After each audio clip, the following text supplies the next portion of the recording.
what shows do you remember going to? Like, who did you see any like first concerts? And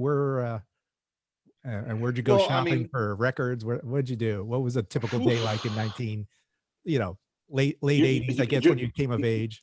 you're gonna laugh at me, but the first musical material that I got in my life was a Christmas present, and those were the Flashdance and Staying Alive soundtracks, but the Solid. old cassette, the old tape format.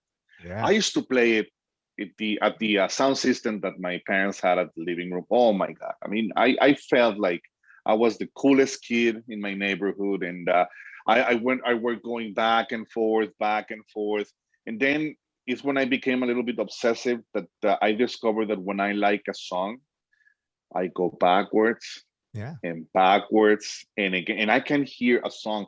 I went for a walk like yesterday, and I walked for like almost an hour and 40 minutes.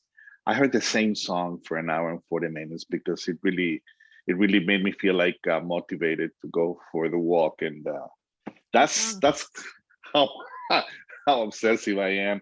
But beyond those two cassettes, the first records that I was able to afford, two were, I don't know if you guys remember the Asia group with John Wetton leading the vocals. Heat of the Moment, Don't Cry, great albums. And then it was the Air Supply Greatest Hits, the one that the cover is like drawing by hand, which is like a it's not a cartoon, but it's like a paint. hmm. And the other one was, I think it was, I think the fourth one. I'm you're waking up a sleeping part of me since like 1998, but I think that fourth record, and if it's not, it was like the second time that I was able to afford some records. It was a Neil Diamond's record.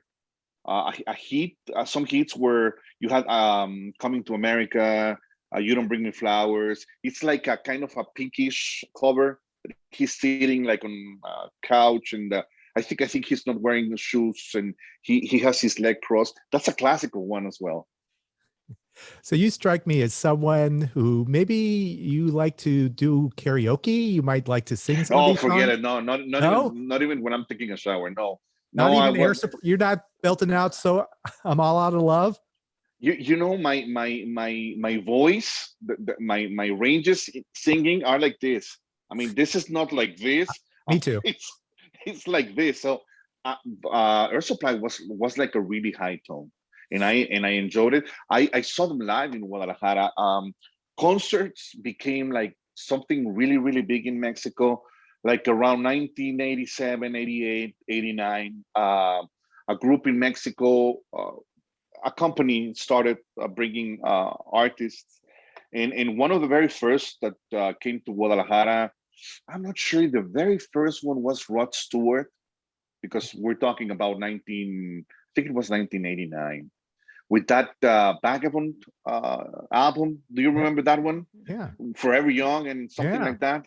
Yeah. Okay, well that was a tour for Rod Stewart, but Air Supply went to Guadalajara, late 80s, early 90s, and still it was a great show. I mean, many memories, um, but the range is like really high. He's definitely an adult contemporary kind of guy. Yeah.